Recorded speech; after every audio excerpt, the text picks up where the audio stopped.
Han pasado más de 200 años desde que en 1803 se creara el Real Museo Militar bajo la dirección de los Cuerpos de Artillería e Ingenieros. Su primera sede, el madrileño Palacio de Monteleón, fue destruido durante la Guerra de la Independencia, pasando a ser el Palacio de Buenavista su nueva ubicación hasta mediados del siglo XIX. A partir de ese momento, el Museo de Ingenieros sufrió varios cambios de sede y el de Artillería se trasladó al Palacio del Buen Retiro. Ambos se volvieron a unir durante la Segunda República, incorporándose además los museos de otros cuerpos y armas. En los años 90, debido al importante volumen de piezas que reúne, se decide una nueva ubicación para el museo, el Alcázar de Toledo. Se diseña un nuevo museo para el siglo XXI. El edificio del Alcázar será rehabilitado para ese fin, añadiendo una construcción de nueva planta para acoger zonas administrativas, talleres de restauración, zonas de reserva o almacén, auditorio, aulas didácticas, salas de exposiciones fijas y temporales. En 1999, cuando empiezan los trabajos de adecuación, se hallan restos de gran interés arqueológico y de la presencia a lo largo del tiempo de diferentes pobladores, romanos, visigodos y árabes. Sirven de nexo de unión entre el edificio histórico y el de nueva planta. Y supone una magnífica exposición como yacimiento visible, de una gran importancia, por ser exponente de las diferentes etapas por las que ha pasado la historia de España. En 2010, el museo abre sus puertas en esta nueva sede del Alcázar de Toledo con una nueva concepción museológica. Más de 8.000 metros cuadrados de exposición permanente tratan de acercar al visitante al conocimiento de la historia del ejército y su evolución. Las 8 salas históricas, 13 temáticas y un magnífico entorno hacen que este museo sea un lugar imprescindible para el conocimiento y el estudio de la historia de España.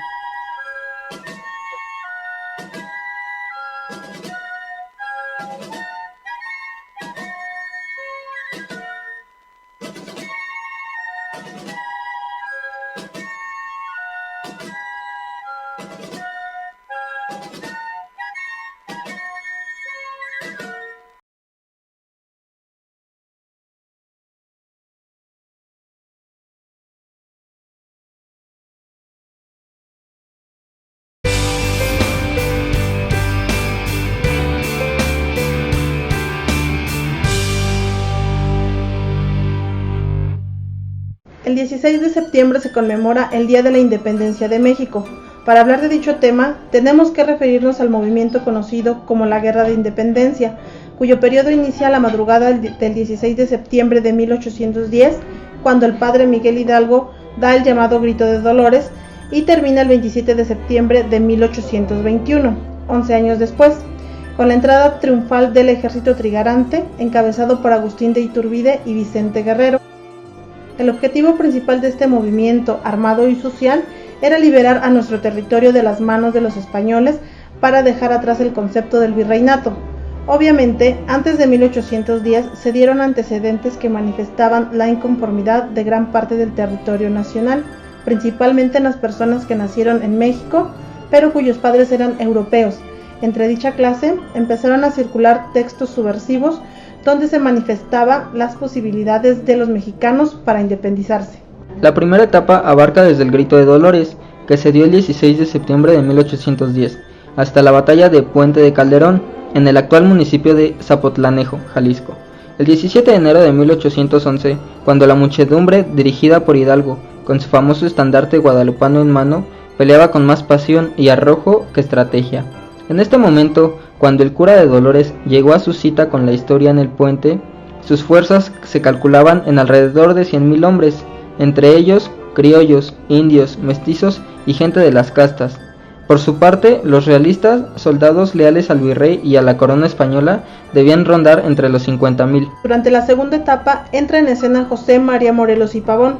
Este va desde principios de 1811 hasta la toma del fuerte de San Diego en Acapulco, en agosto de 1813. Durante este tiempo, los insurgentes se anotaron varios triunfos, siendo los más sonados los obtenidos en las regiones del centro en Coahuila, donde llegaron a romper un importante cerco, y en el sur, en Acapulco y Chilpancingo, donde incluso gestionó el primer congreso de Anáhuac, de la actual República Mexicana. La tercera etapa se caracteriza por un gran desorden, con la muerte del siervo de la nación, fusilado en Ecatepec, en el Estado de México. Se crea un gran vacío en el mando del grupo insurgente y los realistas, aprovechando esta situación al mando del temible general Félix María Calleja, logran rehacerse y recuperar la ofensiva.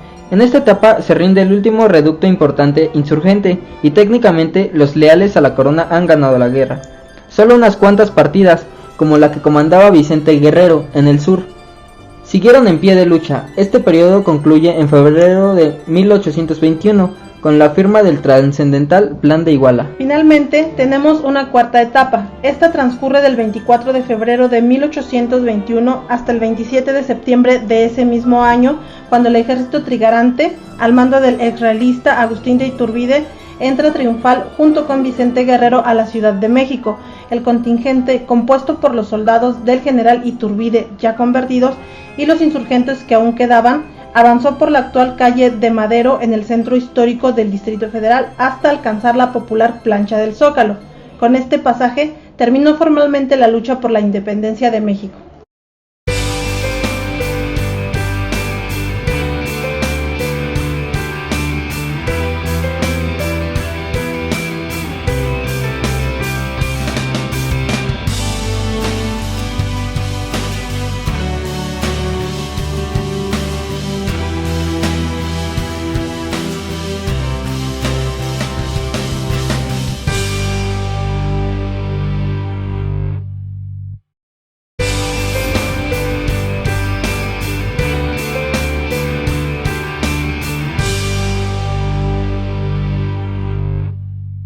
El 16 de septiembre se conmemora el Día de la Independencia de México.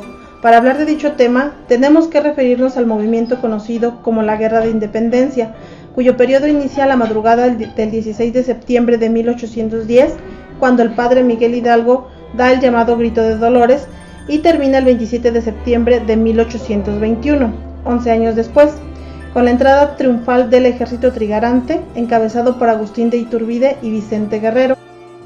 El objetivo principal de este movimiento armado y social era liberar a nuestro territorio de las manos de los españoles para dejar atrás el concepto del virreinato. Obviamente, antes de 1810 se dieron antecedentes que manifestaban la inconformidad de gran parte del territorio nacional, principalmente en las personas que nacieron en México, pero cuyos padres eran europeos. Entre dicha clase empezaron a circular textos subversivos donde se manifestaba las posibilidades de los mexicanos para independizarse. La primera etapa abarca desde el Grito de Dolores, que se dio el 16 de septiembre de 1810, hasta la batalla de Puente de Calderón, en el actual municipio de Zapotlanejo, Jalisco. El 17 de enero de 1811, cuando la muchedumbre dirigida por Hidalgo, con su famoso estandarte guadalupano en mano, peleaba con más pasión y arrojo que estrategia. En este momento, cuando el cura de Dolores llegó a su cita con la historia en el puente, sus fuerzas se calculaban en alrededor de 100,000 hombres, entre ellos criollos, indios, mestizos y gente de las castas. Por su parte, los realistas, soldados leales al virrey y a la corona española, debían rondar entre los 50,000. Durante la segunda etapa entra en escena José María Morelos y Pavón. Este va desde principios de 1811 hasta la toma del fuerte de San Diego en Acapulco, en agosto de 1813. Durante este tiempo, los insurgentes se anotaron varios triunfos, siendo los más sonados los obtenidos en las regiones del centro en Coahuila, donde llegaron a romper un importante cerco, y en el sur, en Acapulco y Chilpancingo, donde incluso gestionó el primer Congreso de Anáhuac de la actual República Mexicana. La tercera etapa se caracteriza por un gran desorden, con la muerte del siervo de la nación, fusilado en Ecatepec, en el Estado de México. Se crea un gran vacío en el mando del grupo insurgente y los realistas, aprovechando esta situación al mando del temible general Félix María Calleja, logran rehacerse y recuperar la ofensiva.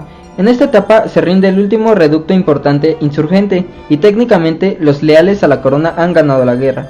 Solo unas cuantas partidas, como la que comandaba Vicente Guerrero en el sur, siguieron en pie de lucha. Este periodo concluye en febrero de 1821 con la firma del trascendental Plan de Iguala. Finalmente, tenemos una cuarta etapa. Esta transcurre del 24 de febrero de 1821 hasta el 27 de septiembre de ese mismo año, cuando el ejército trigarante, al mando del exrealista Agustín de Iturbide, entra triunfal junto con Vicente Guerrero a la Ciudad de México.